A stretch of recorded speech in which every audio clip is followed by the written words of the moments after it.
வாங்க நண்பர்களே, இன்றைக்கி வந்து பார்த்திங்கன்னா தினேஷ்குமாரோட பப்பாளி தோட்டத்தை பார்க்கலான்ட்டு வந்திருக்கோம். எப்படி சாகுபடி பண்ணுறாரு, எப்படி அறுவடை பண்ணுறாரு, இது வைரஸ் கிருமிகளை எப்படி அழிக்கிறாரு, இதை பற்றி தெரிஞ்சுக்கலான்ட்டு வந்திருக்கோம். வாங்க நண்பர்களே. ஹாய் வியூவர்ஸ், அனைவருக்கும் வணக்கம். இன்றைக்கி பப்பாளி சாகுபடி எப்படி பண்ணுறாங்கிறது நேரடியாக பார்க்கறக்காக வந்திருக்கோம். வணக்கம். வணக்கம். வணக்கம், என் பேர் தினேஷ்குமார். கோயம்புத்தூர் மாவட்டம் மேட்டுப்பாளையம் வட்டம் திம்மனூர் கிராமத்தில் வசித்து வரேன். சொல்லுங்கள், இந்த விவசாயத்தில் வந்து எத்தனை வருஷம் அனுபவம் உங்களுக்கு? எனக்கு கடந்த ஒரு வருஷமாக தான் அனுபவம். ஒரு வருஷமாக விவசாயம் பண்ணிட்டு இருக்கீங்க? ஆமாம். இந்த ஒரு வருஷத்தில் என்னென்ன பயிர் பண்ணியிருக்கீங்க? ஒரு வருஷத்தில் பப்பாளி பயிர் பண்ணியிருக்கேன். அதிகமாக பயிர் பண்ணியிருக்கீங்க? பப்பாளி வந்து 2 ஏக்கர்லாம் பயிர் பண்ணியிருக்கேங்க. சரிங்க. அது போக அரசன் இப்போ தான் நடவு பண்ணியிருக்கேன். சரிங்க. இந்த பப்பாளி வந்து பார்த்தீங்கன்னா இது என்ன ரகங்க? இந்த பப்பாளி ரகத்து பேர் ரெட் லேடிம்பாங்க. Red lady. ஸோ இதுதான் வந்து விவசாயிகள் அதிகமாக பயிரிடுவாங்க. சிவப்பு கலரில் பழம் இருக்கும். சரிங்க. சிங்கன்கா கம்பெனியோடது. சரிங்க. ஈஸ்ட் வெஸ்ட் 2 கம்பெனிஸ் வந்து இந்த பழத்தை ப்ரொவைட் பண்ணுறாங்க. இது நல்லா ஹீல்டு கிடைக்குதுங்களா? நல்லா ஈல்டு இருக்குங்க. சரி. இது வரைக்கும் ஒரு 6 டன் வரைக்கும் எடுத்துருக்கோம். 6 டன் எடுத்துருக்கீங்க? ஆமாம். இப்போ கிலோ என்ன ரேட்டுக்காக கொடுத்துட்ருக்கீங்க? கிலோ நான் கடையில் கொண்டு போய் போகிறேன்னா 25 ரூபாய்க்கு போடுறேங்க. சரி. இங்கே வர வியாபாரி கிட்ட 22 ரூபாய் 22 ரூபாய்க்கு கொடுத்துருக்கீங்க. சரிங்க. நம்ம பப்பாளி தோட்டத்தை அப்படியே ஒரு ரவுண்ட் பார்த்துடலாங்களா? பார்த்துடலாம்.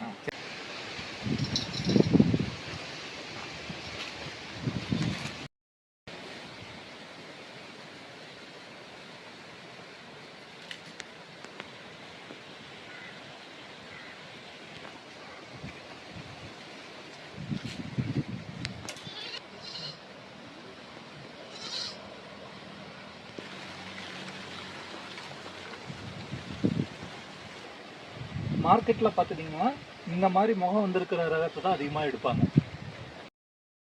எவ்வளோ அழகாக பழுத்துருக்குன்னு பாருங்கள். பழுத்து விதையே முளைச்சிருக்கு பாருங்கள். அட்டகாசமாக இருக்குது. பழம் சாப்பிட்டா செம்ம டேஸ்ட்டாக இருக்கும் போங்க. பப்பாளி பழம் பாருங்கள், எவ்வளோ அழகாக மழை போல் கூச்சி வச்சுருக்கான்னு பாருங்கள்.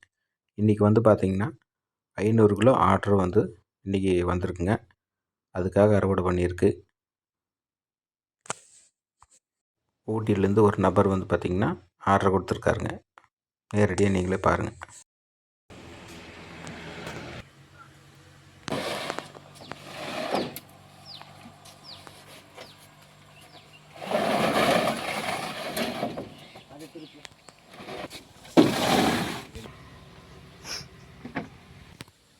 நம்ம பார்த்திங்கன்னா ஊட்டியிலேருந்து வரேங்க.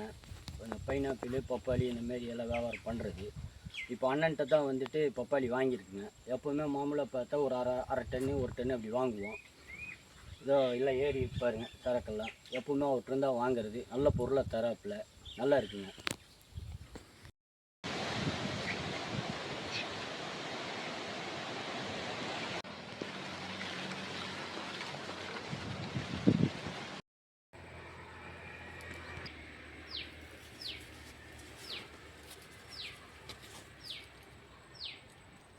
ரெட் லேடி பழத்தை பொறுத்த வரைக்கும் பார்த்திங்கன்னா பழம் நல்லா ரெட்டாக சிவப்பாக இருக்கும். நல்லா ஸ்வீட்டாக இருக்கும். மற்ற பழங்களை கம்பேர் பண்ணும்போது பழம் நல்லா ஸ்வீட்டாக இருக்கும். ஸோ நிறைய கொட்டைகளோடு இருக்கும். பப்பாளியை பொறுத்த வரைக்கும் நம்ம வைரஸ் தாக்காமல் பார்த்துக்கணும், அதுதான் ரொம்ப முக்கியம். ஸோ வைரஸ் தாக்காமல் இருக்கிறதுக்கு என்ன பண்ணுவாங்கன்னா, புளிச்ச மோர் வந்து ரெகுலராக அடிச்சுட்டு இருக்கணும். 15 நாளுக்கு ஒருக்கா புளிச்ச மோர் பர்ஃபெக்ட்னு ஒரு வைரஸ் மருந்து இருக்குது. அந்த வைரஸ் மருந்து சேர்த்து அடிக்கணும். இதில் வைரஸை வந்து கடத்துறது பார்த்திங்கன்னா ஒரு வெள்ளைப்பூச்சி மாதிரி ஒன்று இருக்கும். அந்த வெள்ளைப்பூச்சிக்கும் நீங்கள் சேர்த்து மருந்து அடிக்கணும். அந்த வெள்ளைப்பூச்சி தான் வைரஸை ஸ்ப்ரெட் பண்ணுறது. அந்த ஸ்ப்ரெட் பண்ணுறதை கம்மி பண்ணணுன்னா வெள்ளைப்பூச்சிக்கு மருந்து அடிக்கணும். பப்பாளி வந்து பொறுத்த வரைக்கும் விதை வந்து நவ்நியூ சீட்ஸ், ரெட் லேடியில் விதை அதிகமாக இருக்கும். நவ்நியூ சீட்ஸ் தான் ரெட் லேடி பப்பாளிங்கிறது. ஸோ இதில் தான் விதை நல்லா அதிகமாக இருக்கும். நல்லா ஸ்வீட்டாகவும் இருக்கும்.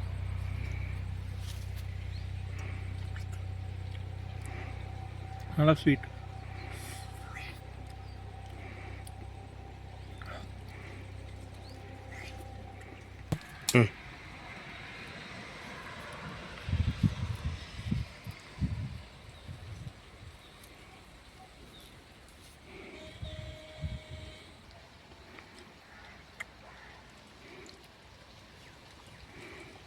வந்து தண்ணி வந்து அதிகமாக தேவையில்லை. இப்போ போடுற என்ன அட்வான்டேஜ்னால் வாழையை கம்பேர் பண்ணும்போது பப்பாளிக்கு தண்ணி அதிகமாக தேவையில்லை.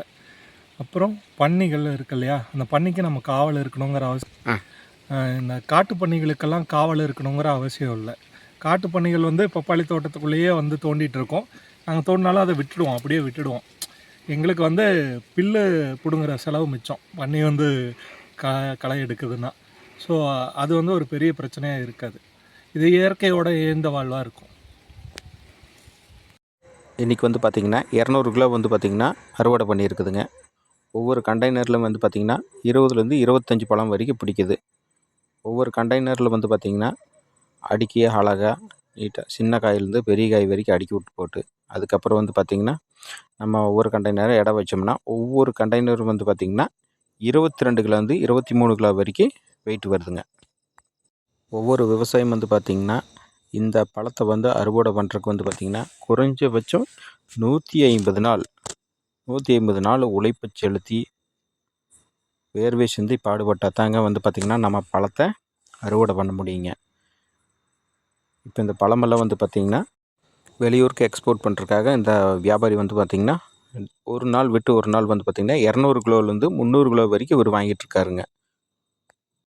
150 நாள் கஷ்டப்பட்டு வேர்வை சிந்தி பாடுபட்ட கஷ்டம் நஷ்டமெல்லாம் வந்து பார்த்திங்கன்னா நம்ம அறுவடை பண்ணி பணத்தை வந்து பார்த்திங்கன்னா கையில் வாங்குற போது தான் அதோட சந்தோஷமே வேறேங்க.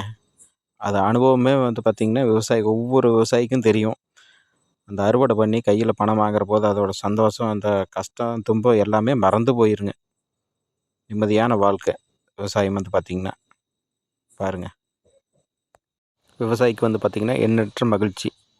ஓகே நண்பர்களே, அடுத்த வீடியோவில் சந்திக்கும் வரை வந்து பார்த்திங்கன்னா உங்கள் ஏகே அக்ரிகல்ச்சர் சிறுமுகைங்கிற சேனலை வந்து ஃபாலோ பண்ணுங்கள், சப்ஸ்கிரைப் பண்ணுங்கள், கமெண்ட் பண்ணுங்கள், லைக் கொடுங்க.